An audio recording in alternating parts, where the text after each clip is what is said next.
3 months. During the 3 month period, I died 3 times clinically. Basically, I'm not supposed to be sitting up straight right now. I'm not supposed to be holding any microphone with my own hands. I'm not supposed to be looking either side. I'm supposed to be having a neck roll. I'm supposed to be breathing through tracheostomy. But thanks God, I'm here tonight. I traveled all the way from London just to be here.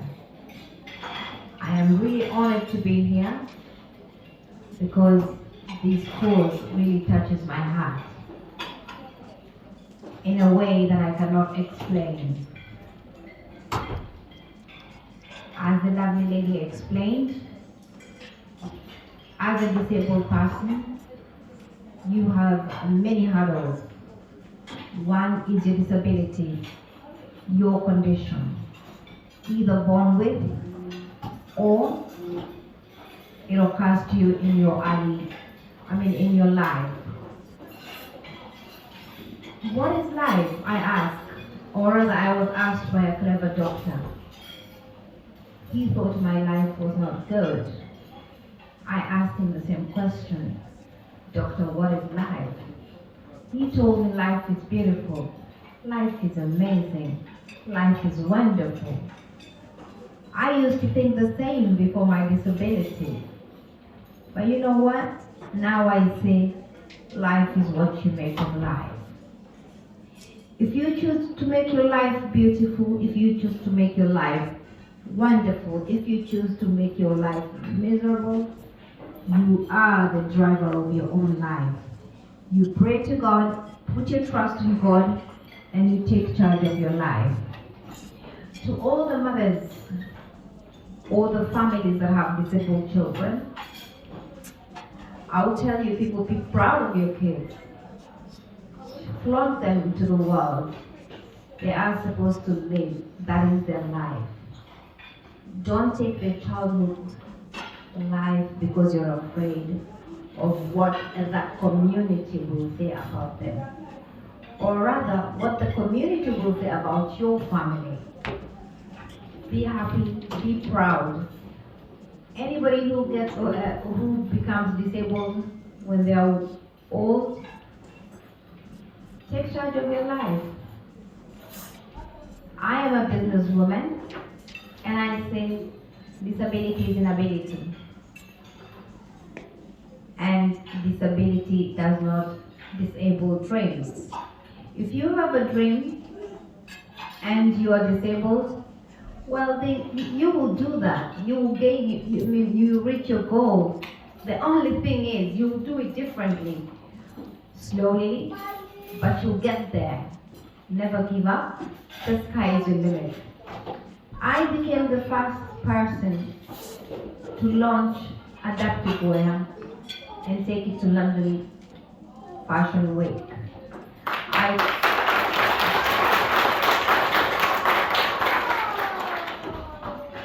Well, to many people, it seemed like a joke. But I said I want to do this. And I couldn't be more proud when I saw 6 ladies in their wheelchair modeling, rolling down the catwalk. I said yes. That moment I said, oh, yeah, we made it. Because this dream was started by my late mother. I do other things. I only don't do fashion. I do other businesses. Before my disability, I worked 9 to 5. I don't want to work for anybody now. I want to leave a legacy behind. I want one day to tour and give a talk at TED Talk, saying how I achieved my legacy. So there's always a light at the end of the tunnel. Together, we can make it. I work with a beautiful team called Make Some Noise.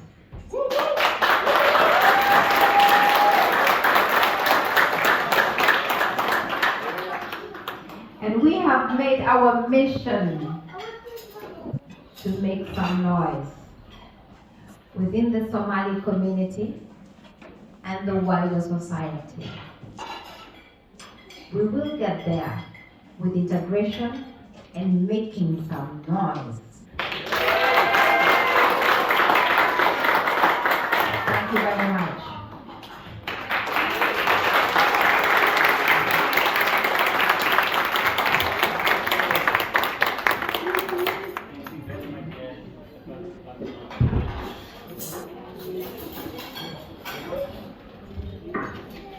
Thank you very much, Mr. Faduma. You demonstrated again self-knowledge, and you have understood that how to view life from its beautiful side. They say the flower branch has the thorny side and the flowery side.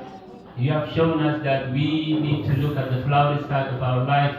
And Jazakallah khairan, and may Allah make your business successful and make you more successful in London fashion coming events, inshallah ta'ala.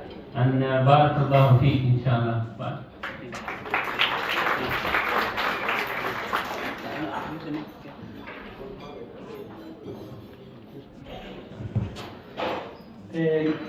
Hogaayad maanta waxaan rabnaa inaan ka nasano qodbooyinka Cabdirashiid hadduu isoo gaaro Leland waxaan rabi lahaa tix maansa ah oo arrimahan ku saabsan inuu noo mariyo. Cabdirashiid caawa dhan waxaad maqlaysay, waxaad indhahaada ku aragtay, waxaan rabaa inaad dadka na maqlaaya adduunyada naga maqlaaya aad maansadaada u faahfaahayso. Bismillahi rahmaani rahiim. ugu horreyn haashim waa mahadsan tahay. waxaan kaloo jeclahay inaan iyadana u mahadceliyo soomaaliyo iyo dhammaan bulshooyinka qiimaha badan oo ka soo qayb galay munaasabadda. waxaan rabaa intaan maansoon inaan xuso niman aragtidooda halkaa laga soo daayey oo waa filay inay hargeysa ka soo hadlayeen. codsi bay ina weydiisteen haddaynu nahay reer lasbariga haddaynu nahay guud ahaan reer UK. codsigaas oo ahaa inay yihiin adeegayaal u adeega ubadyaryar oo baahiyo gaara qaba. gaarigay ku keeni jireen kuna wixin jireen uu ka daaray oo ka xumaaday. sidaa darteed waxayna ka codsadeen inuu caawa gaari u dalbo. waxayna ka rajeynayaa dhammaanteen qof walba awooddiisa inaanu caawa halka kala bixin. anaana ugu horreyn doona. intaa markaan ka gudbo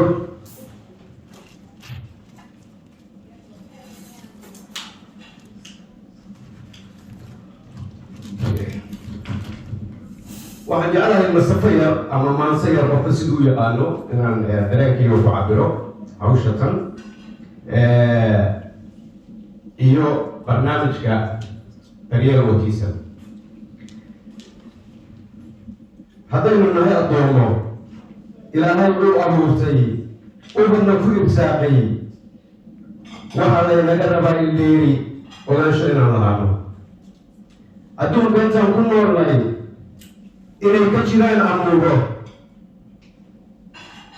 badi ka darsoon dadkeenna amaba indhaheenna.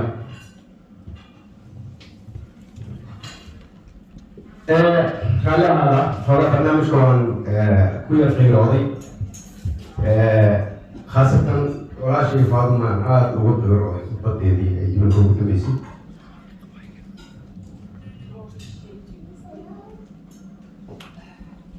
marba ardayman umaddu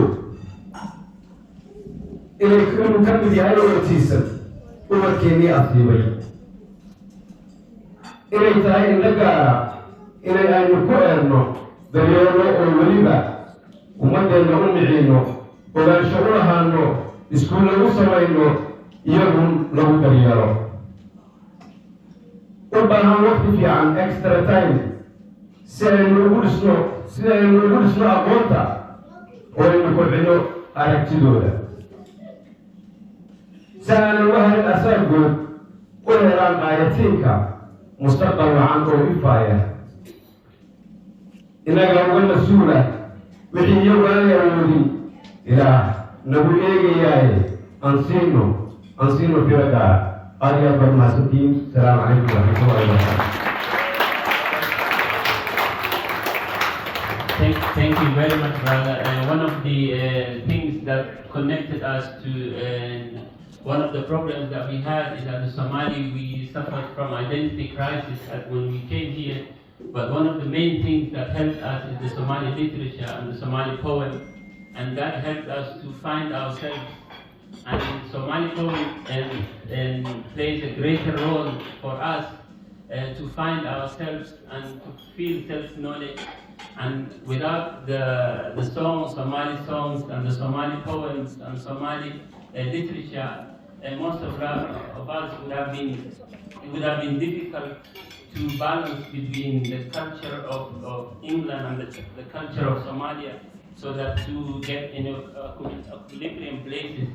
So Alhamdulillah, our fananin خير وين أي قطعتين إن معنا محايل أبوان حدراوي وكلها مركا خربها مع سواي ساعدونا سواي مركا اسكو هشو وحكو سورو قلنا قبيدي هي هذه سوماليات فانكا هي كل مركا كاسم الدور وين هي كعيارين مركا الحمد لله ما أنتو حد جيسنا ما نسول نقول بالناس إن نجيب كعند كلنا مركا إن شاء الله تعالى خفوا البوها اسكو حد صاروا إلى هي عروتين هذه دورة إلى هي عروتين كوي لها فخور ستان إلى هي نتكلم بارك الله فيكم إن شاء الله. هذا waxaan rabaa inaan yeero hooyo oo runtii kamid ah hooyooyinka example-ka ama lagu kudayashada mudan. Hooyadan waxay korisaa wiil Abdullahi sabdigiisii koran la kulmay Down syndrome la nool. waxyaabaha oo ay caawa noo sheegi doonto insha Allah oo aan ka cibrad ku qaadan doono waxaa ka mid ah mar rabo inaan sii hordhacay bulshada dhibkay kala kulantay caawa saan ku bilaabay waxay tahay waa garnaqsi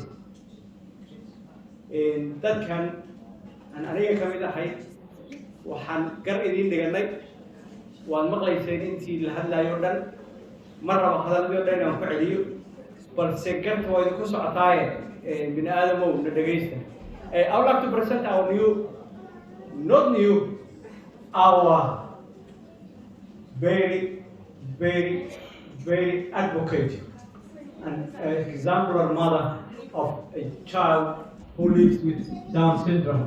I will leave my chair for her when she reaches here because I need to be there at the other end. Thank you.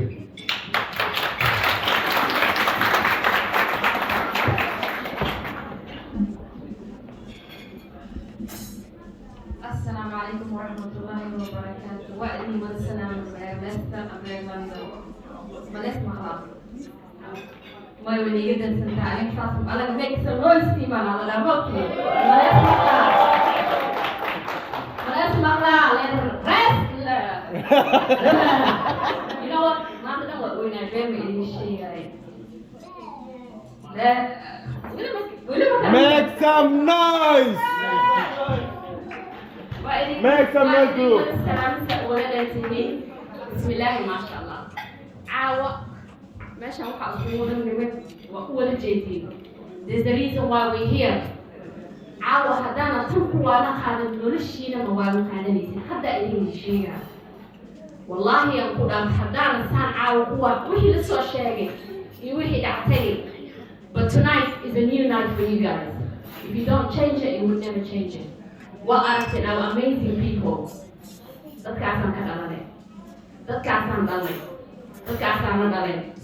have to know that. Our community, they're amazing. Like when it comes to special needs, you neglect us. وحافظنا وحفي عنها.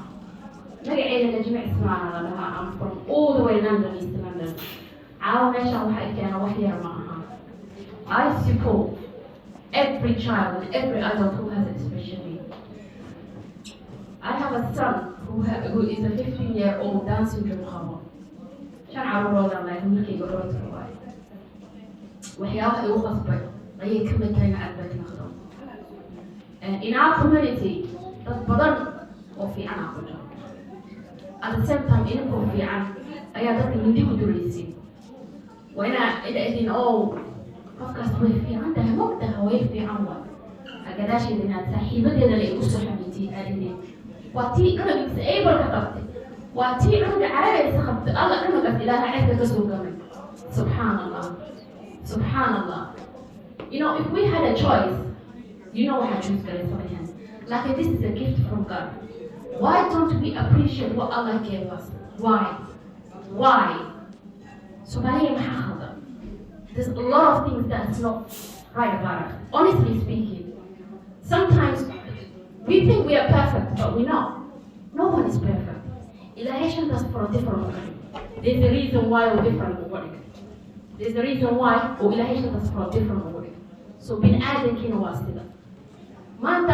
haddaan aniga cunugeyga qarin lahaa inta inaan soo fadhiisto mani dhihi laheene and I have a child with special needs like I am proud to have a child with special needs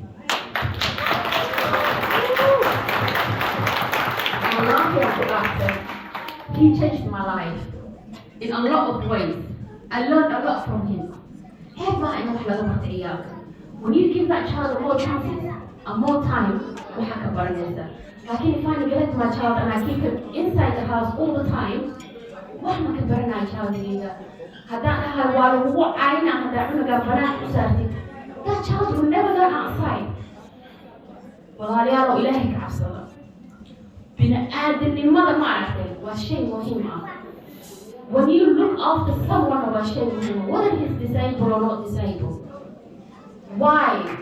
why Somali hadanahay why do we hide our children why none of you have a reason just your reason is walau aina hebrai family kasih kaman child with special needs la ilaha illallah muhammad rasulullah that is child with special needs hooya dhashay hooyadii habeenkii ma seexato hooyada caadi soo way ka fiican tahay waran taas oo 100% way ka fiican tahay ama aabbaha caayis 100% uu ka fiican yahay sababtoo ah habeenkii uu soo jeedo asigaa ka xeeyo asigaa wax kasta u sameeyo laakiin marka inka caynaysiin some people had ilaahay halka marina as I always say that some people qalbigood aad iyo aad u jilcan yahay markii la caayo ladan ayuu ku dhacaa marka hal caayo lagu usbuuxin taagan la ilaaha illallah banaanka oo bixintaan morle ma dhacayso then they hide laakiin marka encourage galaystaadin walaalo soo baxa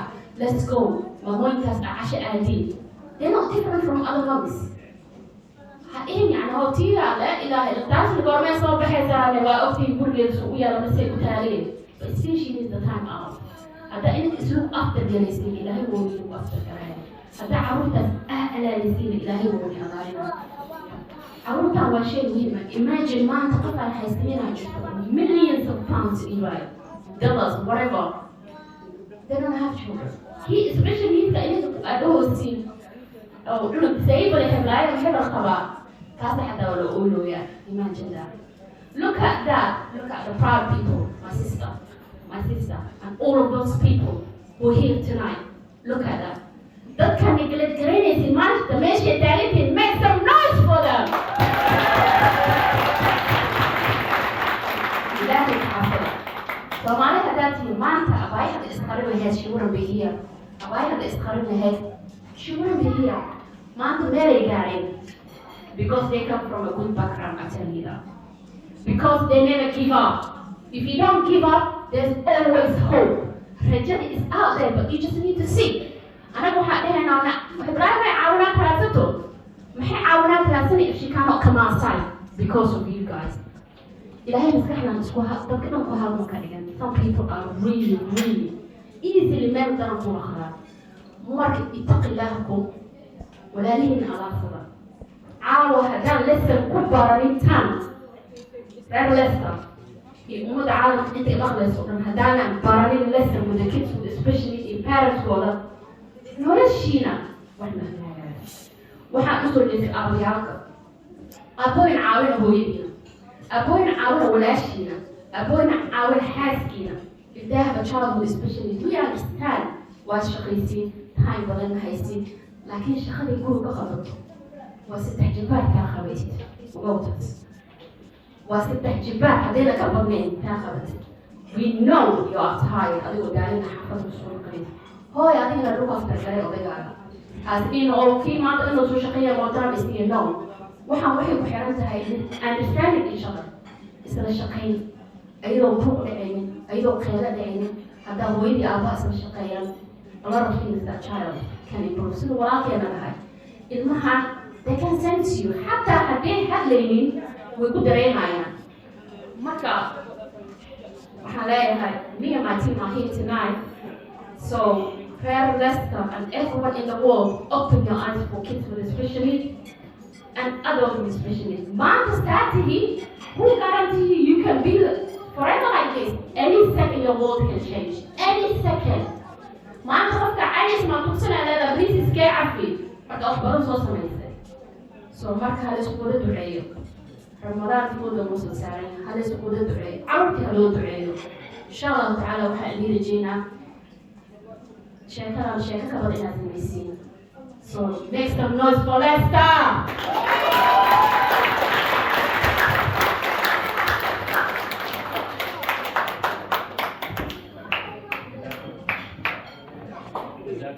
Of Somali mothers and dealing with a child with special needs is 24-hour work.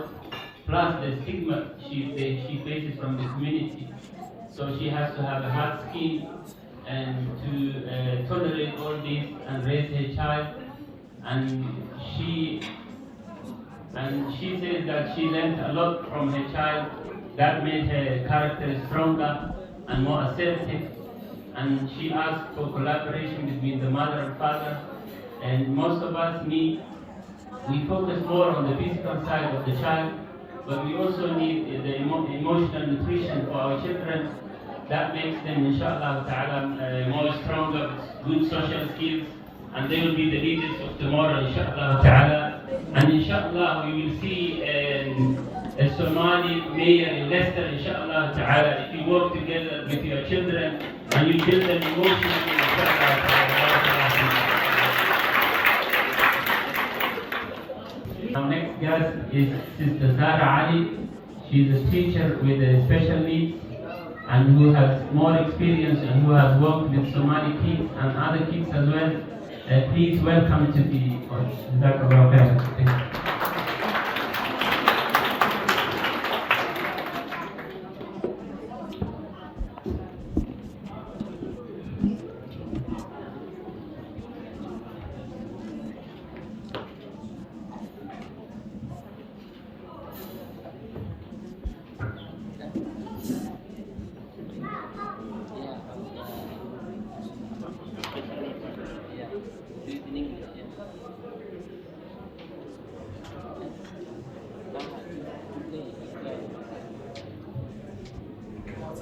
Yeah. Can you display the presentation that she? Can you display the PowerPoint that she has to explain? السلام عليكم ورحمة الله وبركاته. مقعي محلها زهرة. حاصمة عملها أي الفيلج. صور عوانا وحاروا إنتاني لشيء زريو وحياريس عن كأقارو special needs معلمة ضمعي.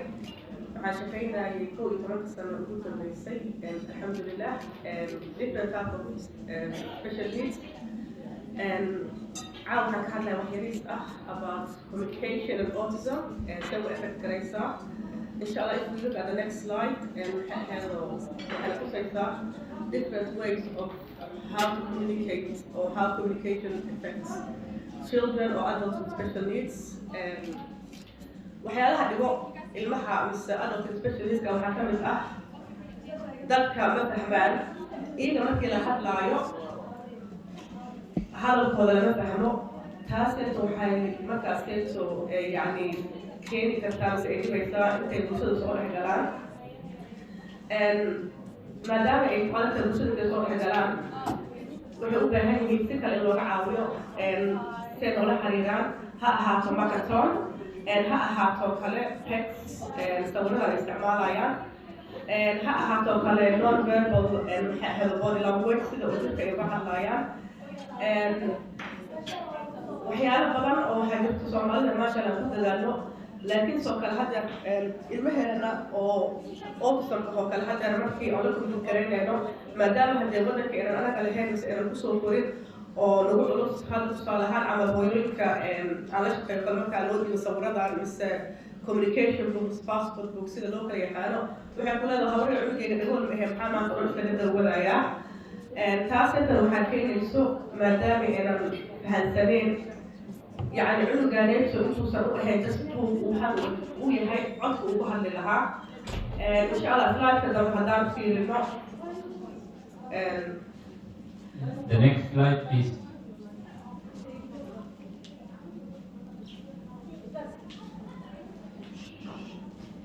سواء كان next slide هنا في إنه إحنا كعادي كنا استدام كعاوني كنا بكاسيتو المهنة أو الأوسط كأه waxaan ku caawin karnaa horta kow intaan jecel kusno iyo intaan keen dareemayno taas waa tan ugu muhiimsan iyo respect waxaan kaloo ku caawin karnaa intaan join gareyno mise aan accept gareyno horta kow inta ilmaha hadli karin oo nooc kale ku hadli karaan waxaan kaloo markaas inta aan ku dadaali karnaa maxay ahayd oo kaararkan oo kale marka because cunug walba oo autism leh waa different way kala duwan yihiin cunug walba waa individual si nooc baa loola hadlaa si nooc oo gaar ah oo isaga markaas iyada kusayso aa loola kumadid gareeyaa waxaa kaleeto oo alwaysna aan ku dadaalnaa yacni hadalka ilmaha intayna ka joojinin because moora la hadalno moora cunuga hadlaayo mise hal sano ha noqoto mise 10 sano ha noqoto mise waxaa waaye 20 sano ha noqoto as long as aan give up samaynaynin cunugaanadu insha allah hadduu ilaahay ugu talagalay uu hadlaayaa next slide please.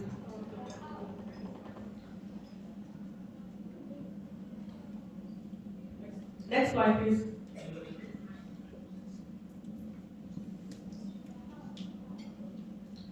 So هذا كان على dad badan oo autism leh oo yani maxay ahayd famous ah ninka hadda lagu tilmaamo adduunyada intuu ugu aqli badan yahay although isaga formal diagnosis lagu sameeyay laakiin wuxuu ku hadlay isagoo 6 sano jiro waa Albert Einstein ninka waxaa lagu tilmaamay adduunyada ugu aqli badan mise yani most genius intuu yahay isaga yaa lahaa autism waa u jeedin dad kaloo kala duwan ha ahaato ninka Apple sameeyey Steve Jobs ninka adduunyada ugu taageersan inuu ku jiro Bill Gates marka although cunugaaneeta mise qofkaan uu autism haysto he has other special maxay ahayd characters so haddaa ilmaha nala shaqayno aan fiirino maxay ku fiican yihiin mise what is their strength halahan ka badan ay noqon karaan and please waxa kaleeto anigana isku waanin inta inaga waaninaya markaan u tagno daktarada markaan u tagno maxay ahayd physiotherapy markaan u tagno all these other professionals aan dhehayno nacaawiya mise aan dhehayno wax noo sameeya but please isweydiiya isaga autism miya isaga maniis buu haystaa because waan fiirinaya waxaan dhahnaa oh my god qofkan wuu ii gargaaraya qofkan of course wuu kuu gargaaraya laakiin hayloobin adigayaa waalidka ah adigayaa hooyadii ah adiga aabaha ah all professionals please waxaa u isticmaalnaa just like a tool cunugeena markuu yar yahay busharaan saarnaa because ma socon karo markuu socodka bilaabo waan ka dejinaa all these professionals oo nala shaqaynayo waxaa waaye just like a tool adigayaa waalidka ah ilmaha aan la shaqeeyo waxay ka wada yaryihiin 5 by time school ay gaaraan way waxaan primary school aadaan hooyadooda weli waa la socotaa primary school markay ka baxaan kadib waxay aadaan high school macallimadu way ka hadlaysaa the professionals way ka hadlayaan laakiin qofka la soconayo oo waxaa waaye darajoogo oo adiga waalidka ah so always know as a waalid you have rights as a waalid you know the best use professionals use them to the best for your child use them to the best to get out of the system and also to encourage our children. Next slide, please. Marka, inshallah, waxaa waay doorka waxaa la dhahay hooyo, we made it. Waxaa la shaqeeya ilmo badan, hooyo maasha Allah, waxaa waay rasuulka u duceeyey, hooyo waxaa waay hooyadii. Laakiin ilmo badan waxaa la shaqeeyaa hooyada ka tagtay oo iyadoo soo gorsatay. Ilmo badan oo hooyada ka tagtay oo aabbaha soo gorsanaayo. ilma qaarkood oo walaalaha korsanaayo ilma qaarkood oo yani dadka korinaayo marka waalid ilmahaanayta inta u wada noqono aan support gareen way nabada anfacaysaa kulligoodaba way loo wada baahan yihiin marka please let's make noise for all the parents and all all the waalidiinta.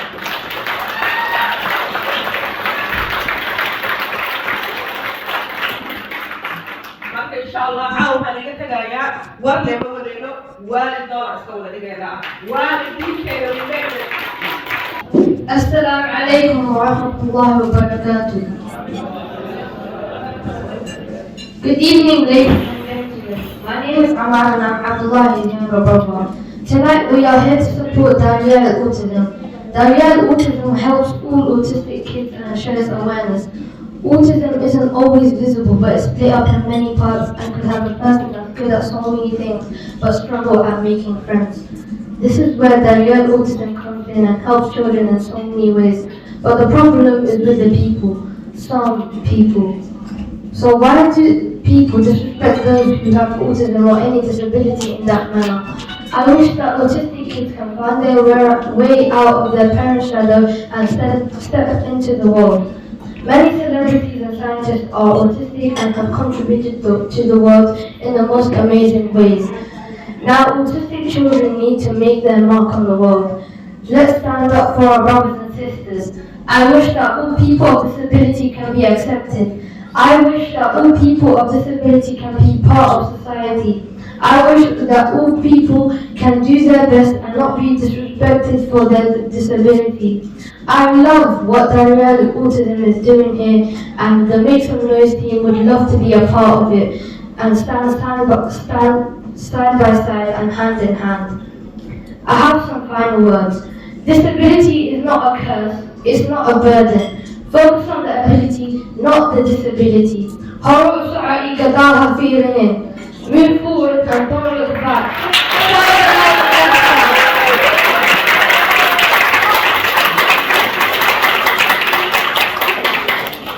Shine the light in Leicester and the rest of the world, and now make some noise!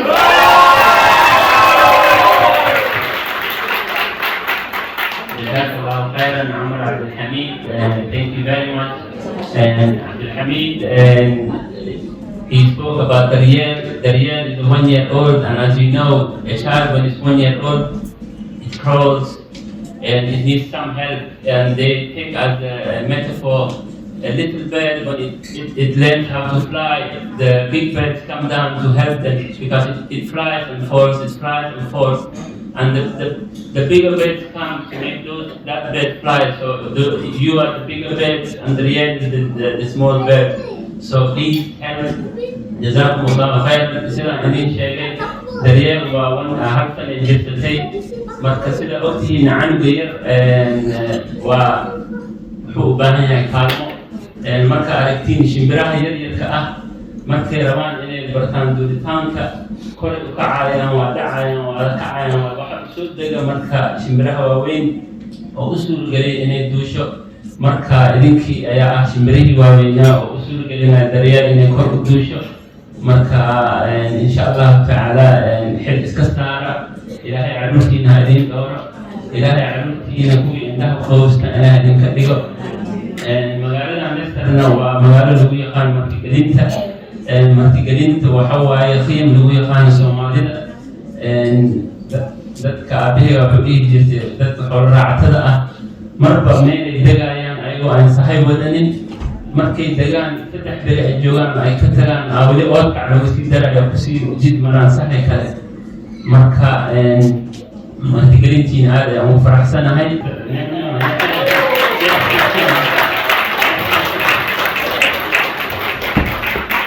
Thank you so much. I come back again. We alternate each other. No one organization can do anything without the help of everyone. First and foremost, I would like to thank you, all of you. You have given up your time. You have given up your precious weekend. You can't ask anyone to come their weekend when they're supposed to be having fun, staying with their loved ones, or doing whatever they wanted to do. Giving your time is really appreciated by all. It's for the good cause. Everything that you have eaten tonight, or the hole that you are in, is being paid by the community. You can see them. They are here. Every each and everyone cooked the best meal they can, the best dish they know how to do it. It was a bit of competition tonight. If you are tested, we won't tell you who did what, but that was the community. Thank you. Please, round of applause. And later I will come with our camera to ask our guests, our non-Somali guests, what they found about today and the food, most importantly. So the food was really, but we cannot do if we are less than to pay everything. Those children asked us buses, and the bus cost. Abdurrahman was shy. I had a lot of conversation with him. And I would like to share that conversation with non-Somali speakers. Abdurrahman left United Kingdom and he wanted to go back home to do business. He's an engineer, chemical engineer. And his family are blessed. They invested in oil industry. He had enough to live. He had a child with CP and autism. She couldn't find a center in Hargeisa where they are. Abdurrahman could have done what anyone could do, have one of his rooms as a care, hire anyone he wanted with his own money, and give his child the best care he could. But he didn't do that. What he did touched my heart. He went out and found the center. Ubat Kirgar means simply helping children. Helping children. He put it that, and as many do nowadays, he could have converted into, because there's no services like there, and there are paying people like him. He didn't turn into commercials. He didn't say, I'll collect money now, because each child costs. There are other commercial schools which we are not helping. We should help them as well. $160. No family can find $160, and if they find, they won't spend it on their disabled child, because he or she will be the last. Even if there are boys and girls, they won't spend girls the money they spend with the boys. That choice are the parents, what they're doing back home. After he did it, he went to the people, very people he had a care for, the poor area of the city. What he did was ask them to say, look, I have a free school for you, why can't you come? And they said, thank you, but no, thank you. And he says, why?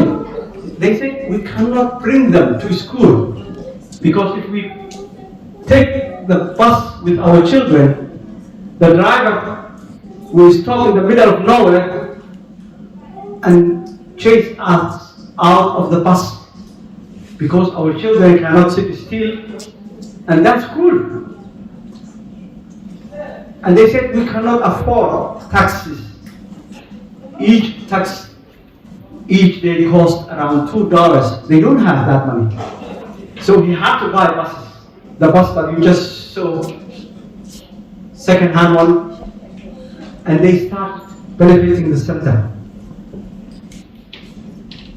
Alhamdulillah, he never asked anyone any money or any handout. He had a neat, good friends that pay the salaries of the workers there. And the center he has now, he built it, but still he doesn't have enough equipment as well. That's another project. We will talk another day. But can we at least buy that bus? That's what I'm asking tonight. There's no point for us coming together, sitting here, have good food, laugh about it, and go home to our children. That's not what this night is about. If you saw me headless chicken in the starting point, because the technology was not helping me and everything else, I did not do that to please anyone, but I did it. And I hope you can join me to do for those kids. Because if we don't help each other, I know that the world, there are miseries everywhere you touch. I know that. But at least one at a time, if we put our brains together, we can win, we can resolve some situations. I thank you very much because 2 reasons that I thank you. If each one of us go and talk to 10 people, and those 10 people talk to another 10 people, and we collect less than 10 pounds each, I think we can buy those buses. He's not asking external bus, he's very smart. The buses cost, they're cheaper than putting from here. And this is what this night is all about. I know that people all over the world are watching us. We try to become a center of the world today, but technology didn't help us. Tonight, it couldn't be happening. I'm making some justice to the technical team. Can you put this light on, please? And I will give you the mic.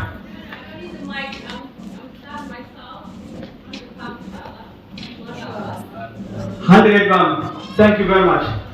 Thank you very much.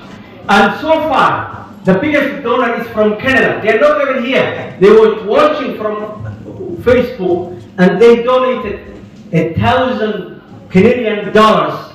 1,000 Canadian dollars, and they didn't want their name to be mentioned as well. They said that they were so touched about what they have seen, and they pledged, not only pledged, they made that fund available directly to Ubagagab, $1,000 Canadian dollars. I think it's roughly about $800 or something. But what I'm talking about is only one person did that, and we can do more. If they can help me with a slide, I will appreciate. I can go on and on, but I would like to welcome next group. These are group. I didn't tell them that I was putting them on the spot. All of them, if they can come and join us here, then make some noise. Group, please join me sitting by my side. I will appreciate it. I will tell you what they do. First, can I value you two? Thank you.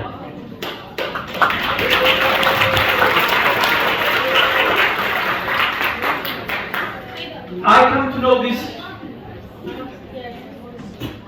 this group through an event they have done.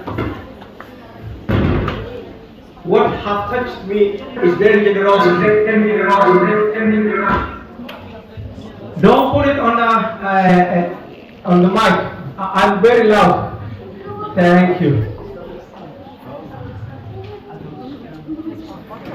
I will give them the mic to them so they present each other. But what I liked about them is that they didn't even know each other before. They met and they formed. What they do, they will tell you. I will start with my favorite person.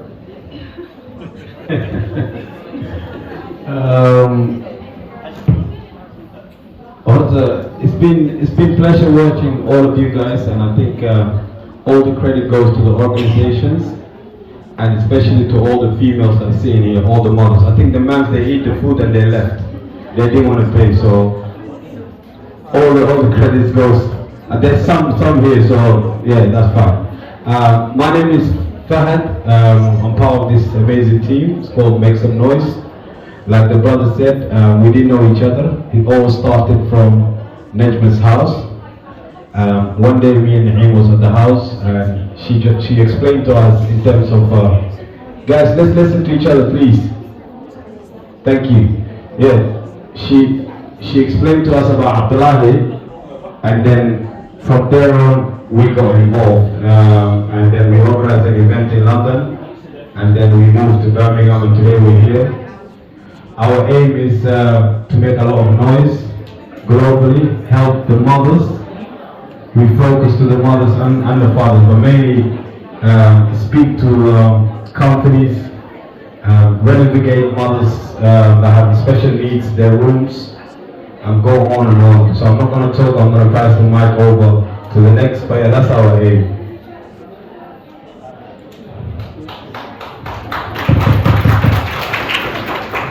Assalamu alaikum, I hope you're having a good time. As Hashim said, it's not easy to get so many people together on a Saturday, but all credit goes to everyone that is here tonight. We're all here for one reason, and that reason is to help a special need child or an adult. So please and please, the reason why they're collecting this donation is so therefore people that is less able than me and you today to go to school, to go to Duxie, to go to medical centers. So please and please, I really encourage that sister over there who started the donation today, and she said £100. And I'd like to say, Hashim needs to come back again. He needs to explain how do you want the donation to be. Not everybody carries cash, so it's important that you give your account details. I'll be the second person to donate £100. Thank you very much. Thank you very much. If I can sit somewhere in the middle. One of the things, if you can start that, I would like, gentlemen, okay, what amazing story is that when they find out that there are children who need help, this gentleman didn't stop. They go to this able children's rooms and they change for them for free. If you talk to Fatima is speaker who can hold any person's dream, because if you are able to dream, you can do everything you want in life. The other people who are shy tonight, I will put them on the spot.